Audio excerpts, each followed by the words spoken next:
আমি যদি একটা নিয়ে যাই কেউ টেরই পাবে। আমার ডিমটা কে নিয়ে গেল? বাসা থেকে ডিম চুরি করে নিয়ে এসে পড়েছি।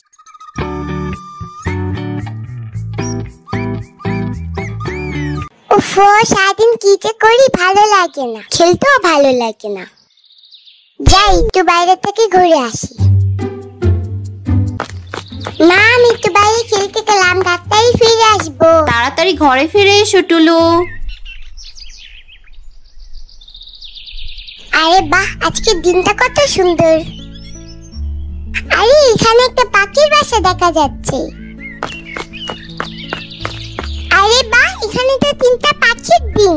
আমি যদি একটা নিয়ে যাই কেউ টেরই পাবে না। ইয়েস, এবার আমি ডিমটা ঘরে লুকিয়ে রাখবো।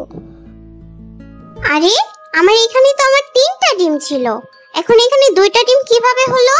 আমার আরেকটা ডিম কে নিয়ে গেল? আমার আরেকটা সোনামণি।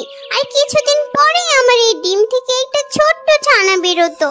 আমার ডিমটা কে নিয়ে গেল? কে নিয়ে গেল আমার ডিমটা? আমার ডিমটা কে নিয়ে গেল? আরে পাখিটা কিভাবে কান্না করছে। আমি কি ওর ডিমটা নিয়ে ভুল করলাম? আমি ওর পাখির ডিমটা কিভাবে ফেরত দিব? আমার তার ভালো লাগছে না। আমি এটা কি করলাম? এই পাখির ডিমটা কিভাবে ফেরত দিব? আরে টুলু সোনা, কি হয়েছে তোমার? তুমি কাঁদছো কেন এইভাবে? মা, আমি একটা পাখির বাসা থেকে ডিম চুরি করে নিয়ে এসে পড়েছি। এখন ওই পাখিটা খুব কাঁদছে। টুলু, তুমি এটা খুব খারাপ কাজ করেছো। তুমি একটা পাখির বাসায় গিয়ে ডিম চুরি করে নিয়ে এসেছো।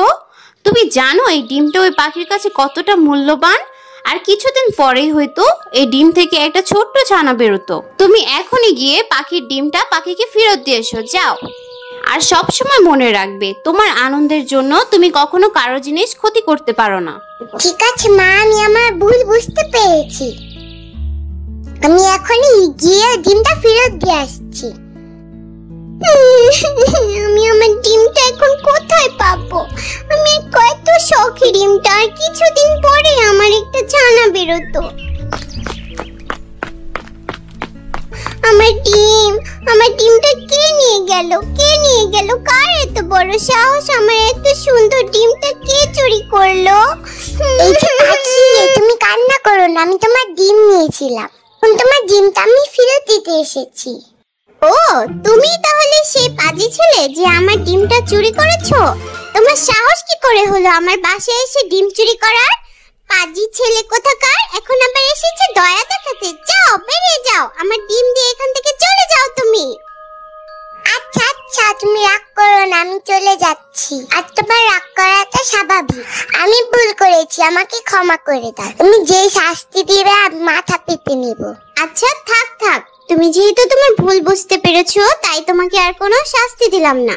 কিন্তু খবরদার, আর কখনো কারো বাসায় গিয়ে কোনো কিছুতে হাত দিবে না। তুমি আজকে যা করেছো এটা কিন্তু একটা চুরি। তুমি আমার বাসায় এসে আমাকে না জানিয়ে আমার ডিম নিয়ে চলে গিয়েছো, এটা খুব খারাপ কাজ। আর কখনো তুমি এমনটা করবে না, ঠিক আছে? আচ্ছা ঠিক আছে, আমি আর কখনো এমনটা করব না। তাহলে আজ আমি যাই, তুমি ভালো থেকো। মা, আমি পাখিকে ডিমটা ফেরত দিয়ে এসেছি।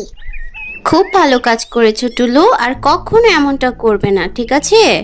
ঠিক আছে মা, আমি সবসময় মনে রাখবো। আমার ছোট্ট সোনামণিরা, আজকের গল্প থেকে তোমরা কি শিখলে? নিজের আনন্দের জন্য কখনো কারোর ক্ষতি করতে নেই। আর আজকের গল্পটা যদি তোমাদের ভালো লেগে থাকে তাহলে একটা লাইক দিয়ে দিও। আর যদি চ্যানেলে নতুন হয়ে থাকো একটা সাবস্ক্রাইব দিয়ে দিও। দেখা হচ্ছে নতুন কোনো ভিডিওতে নতুন কোনো গল্প নিয়ে। সবাই ভালো থেকো, আল্লাহ হাফেজ।